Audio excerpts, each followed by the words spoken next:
Hi everyone, welcome again to the Legally Yours Marketplace. I'm here with Beth Gant from Gant Legal. Thanks for joining us, Beth.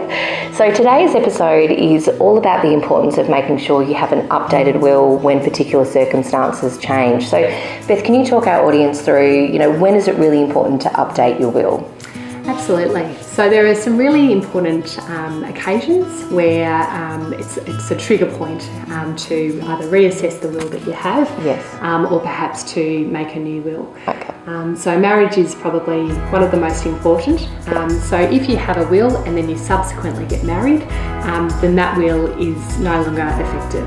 Okay. So you'll need to do a new will at that stage. Yeah. Divorce is another area. So if you get married and you make a new will and then you divorce, then any appointments that you've made in favour of your previous spouse will be revoked. Yes. And any gifts that you've made to that person will be omitted from the will.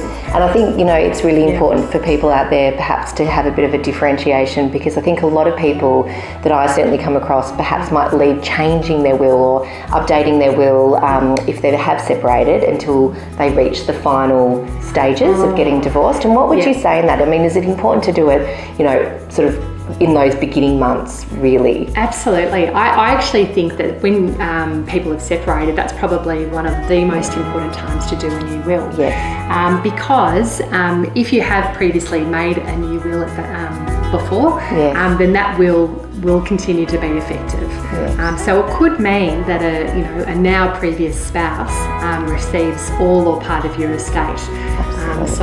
Really important. Absolutely. And also, I guess aside to that is, certainly check your super as well, because often you need to let your super know that you've separated, and that comes into play too.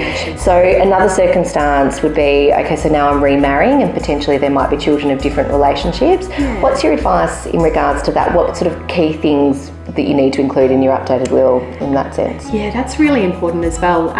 There's a lot of complexity that can come around when you've got a blended family, because on one side you're trying to make provision for a new partner, but on the other side you're really trying to look after your children, or perhaps your partner's looking after their children.